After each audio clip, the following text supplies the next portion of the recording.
To properly size a ground fault circuit interrupter, or GFCI receptacle for a 240 volts outdoor application with a cord and plug saw and air compressor, you need to follow specific steps outlined in the National Electrical Code, or NEC. Always refer to the latest edition of the NEC and local code for the most accurate and up-to-date information. Firstly, begin by determining the amperage rating of the saw and the air compressor. This information is usually found on the nameplate of each device. If both devices are intended to operate simultaneously, calculate their combined amperage by adding the individual amperage ratings. Secondly, consult NEC Table 430.148. This table is used to determine the minimum ampacity and overcurrent protection or breaker size based on wire type, length, and operating conditions. This table provides guidance for motor circuit conductors and overload protection. Thirdly, according to NEC Section 406.4, T2, all 125 volts and 250 volts receptacles installed outdoors must have ground fault circuit interrupter protection. This means that the 240 volts receptacle you are installing must be a GFCI type to protect against electrical shock. Fourthly, refer to our NEC Table 430.148 again to determine the minimum amperage rating for the GFCI receptacle based on the calculated conductor ampacity. It is crucial to choose a GFCI receptacle that is rated for the same or higher amperage as the conductor and the breaker. Let's consider an example to illustrate the process. Suppose you have a 240 volts cord and plug saw rated at 12 amps and an air compressor rated at 10 amps. The total amperage when both devices operate simultaneously is 22 amps. Using Table 430.148, you might find that number 12 THHN wire has an ampacity of 25 amps at 90 degrees Celsius. This means that number 12 THHN wire can safely carry 25 amps in the given conditions. Since the calculated load is 22 amps, number 12 THHN wire is sufficient for the conductor ampacity. Next, determine the appropriate breaker size. You need a breaker rated for at least 25 amps, which is the next highest standard breaker size above the calculated 22 amps. Standard breaker sizes are typically 15 amps, 20 amps, 25 amps, 30 amps, and so on. A 25 amps breaker will provide adequate protection without nuisance stripping due to the combined load of the saw and air compressor. Now, select the GFCI receptacle size. Table 430.148 indicates that a 25 amps GFCI receptacle is appropriate for a conductor ampacity of 25 amps. Choose a GFCI receptacle that is rated for 25 amps or higher to ensure it can handle the load safely. It is important to note that you may need to consider additional factors when selecting the appropriate conductor size and breaker. These factors include the length of the wire and any voltage drop calculations. Longer wire runs can result in voltage drop, which can affect the performance of the equipment. Always perform voltage drop calculations to ensure that the voltage at the receptacle is within acceptable limits. Voltage drop should be kept to a minimum to prevent equipment malfunction and overheating. In addition, always follow local code requirements and consult with a licensed electrician for specific guidance and installation. Local codes may have additional requirements or restrictions that must be followed. A licensed electrician can provide expert advice and ensure that the installation is safe and code compliant. Here is a more detailed breakdown of the steps. Firstly, determine the load requirements. The first step is to identify the amperage requirements of the saw and air compressor. This information is typically found on the equipment's nameplate. If both devices will be used simultaneously, add their amperage ratings to determine the total load. For example, if the saw is rated at 15 amps and the air compressor is rated at 12 amps, the total load is 27 amps. Secondly, consult NEC Table 430.148. NEC Table 430.148 provides guidance on conductor ampacity and overcurrent protection for motor circuits. Although saws and air compressors are not strictly motors, this table is a good reference for determining the appropriate wire size and breaker size. The table takes into account the type of wire, its temperature rating, and the ambient temperature. Thirdly, select the conductor size. Based on the total load and the information in Table 430.148, choose a conductor size that is suitable for the application. For a load of 27 amps, you might consider using number 10 AWGTHHN wire, which has an ampacity of 30 amps at 90 degrees Celsius. Ensure that the wire is rated for the appropriate voltage and temperature conditions. Fourthly, choose the breaker size.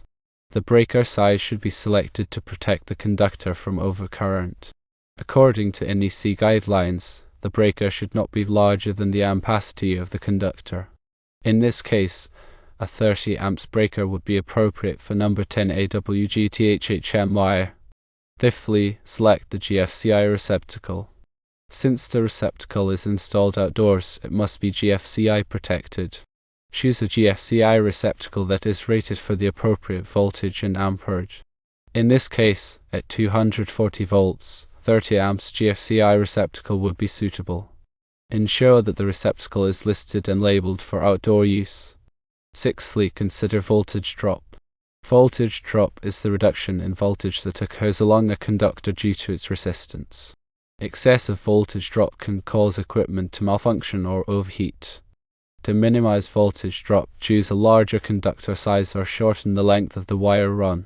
Voltage drop calculations can be performed using online calculators or engineering software. Seventhly, comply with local codes. Always check with local electrical codes and regulations to ensure that the installation is compliant. Local codes may have additional requirements or restrictions that must be followed. Consult with a licensed electrician for specific guidance and installation. Eighthly, installation and testing. Install the GFCI receptacle according to the manufacturer's instructions and NEC guidelines. Ensure that all connections are tight and secure. Test the GFCI receptacle after installation to verify that it is functioning properly. The test button on the GFCI receptacle should trip the device, indicating that it is providing ground fault protection. Ninthly, documentation and labeling. Keep a record of the installation, including the conductor size, breaker size, and GFCI receptacle specifications. Label the receptacle with the appropriate voltage and amperage ratings. This information will be helpful for future maintenance and troubleshooting. Tenthly, safety precautions. Always take appropriate safety precautions when working with electricity. Wear safety glasses and gloves, and use insulated tools. Turn off the power to the circuit before working on any electrical components. If you are not comfortable working with electricity, hire a qualified electrician to perform the installation. Here is a deeper dive into GFCI protection. Ground fault circuit interrupters are designed to protect people from electrical shock. They work by monitoring the current flowing through a circuit and detecting any imbalances. If a ground fault is detected, the GFCI will trip the circuit, cutting off the power and preventing electrical shock. GFCIs are required in many locations, including bathrooms, kitchens, and outdoor areas. They are an essential safety device that can save lives. GFCI receptacles are available in various types and configurations. Some GFCI receptacles are designed to protect only the receptacle itself, while others can protect the entire circuit. It is important to choose the appropriate type of GFCI receptacle for the application. GFCI breakers are also available, which provide ground fault protection for the entire circuit. These breakers are installed in the electrical panel and offer an additional layer of protection. Regular testing of GFCI receptacles is essential to ensure that they are functioning properly. The test button on the GFCI receptacle should be pressed monthly to verify that the device is tripping. If the GFCI receptacle does not trip when the test button is pressed, it should be replaced immediately. Here's a deeper dive into conductor ampacity. Conductor ampacity is the maximum amount of current that a conductor can carry safely without overheating. The ampacity of a conductor depends on several factors, including the type of wire, its size, its insulation, and the ambient temperature. NEC Table 310.15 provides ampacity ratings for various types of conductors. It is important to choose a conductor size that is appropriate for the load and the operating conditions. Overloading a conductor can cause it to overheat, which can lead to insulation damage, fire, and electrical shock. Voltage drop is an important consideration when selecting conductor sizes. Voltage drop is the reduction in voltage that occurs along a conductor due to its resistance. Excessive voltage drop can cause equipment to malfunction or overheat. To minimize voltage drop, choose a larger conductor size or shorten the length of the wire run. Conductor directing is required in certain situations, such as when multiple conductors are bundled together or when the ambient temperature is high. Directing factors are applied to the ampacity of the conductor to account for these conditions. It is important to consult NEC guidelines and engineering tables to determine the appropriate directing factors. Here's a deeper dive into breaker selection. Breakers are designed to protect electrical circuits from overcurrent. They work by interrupting the flow of current when it exceeds a certain level. Breakers are available in various sizes and types to protect different types of circuits. The breaker size should be selected to protect the conductor from overcurrent, but it should not be larger than the ampacity of the conductor. Overcurrent can be caused by short circuits, ground faults, and overloads. Short circuits occur when there is a direct connection between two conductors, such as a hot wire and a neutral wire. Ground faults occur when there is a connection between a hot wire and ground. Overloads occur when the circuit is drawing more current than it is designed to handle. Breakers are available in different types, including thermal magnetic breakers, electronic breakers, and instantaneous trip breakers. Thermal magnetic breakers are the most common type of breaker and are designed to protect against both overloads and short circuits. Electronic breakers offer more advanced protection features and can be programmed to trip at different current levels. Instantaneous trip breakers are designed to trip very quickly in response to a short circuit. Breaker coordination is an important consideration when designing electrical systems. Breaker coordination ensures that the breaker closest to the fault will trip first, minimizing the disruption to the rest of the system. Selective coordination is a more advanced form of breaker coordination that ensures that only the breaker closest to the fault will trip, even under high fault current conditions. Here are some additional considerations for outdoor installations. Outdoor electrical installations are subject to harsh environmental conditions such as rain, snow, and extreme temperatures. It is important to choose electrical equipment that is rated for outdoor use. Outdoor receptacles should be weather resistant and protected from moisture. Weatherproof covers should be used to protect receptacles when they are not in use. Underground wiring should be installed in conduit to protect it from damage. Grounding is an essential part of outdoor electrical installations. All metal parts of the electrical system should be properly grounded to prevent electrical shock. Ground rods should be driven into the ground and connected to the grounding system. Surge protection is also important for outdoor electrical installations. Surge protectors can protect sensitive electronic equipment from damage caused by lightning strikes and power surges. Surge protectors should be installed at the service entrance and at individual equipment locations. Regular inspections and maintenance are essential for outdoor electrical installations.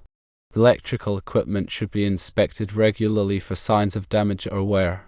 Damaged equipment should be repaired or replaced promptly. Tree branches should be trimmed away from overhead wires to prevent them from contacting the wires. Here's a review of key points. Always follow the NEC and local codes. Determine the amperage requirements of the equipment. Consult NEC Table 430.148 for conductor ampacity and breaker size. Choose a GFCI receptacle rated for the appropriate voltage and amperage. Consider voltage drop and directing factors. Install and test the GFCI receptacle properly. Take appropriate safety precautions when working with electricity. Consult with a licensed electrician for specific guidance and installation. By following these steps, you can ensure that the 240 volts GFCI receptacle is properly sized and installed for safe and reliable operation of the saw and air compressor. Remember, safety is paramount when working with electricity. If you are not comfortable performing the installation yourself, hire a qualified electrician to do the job.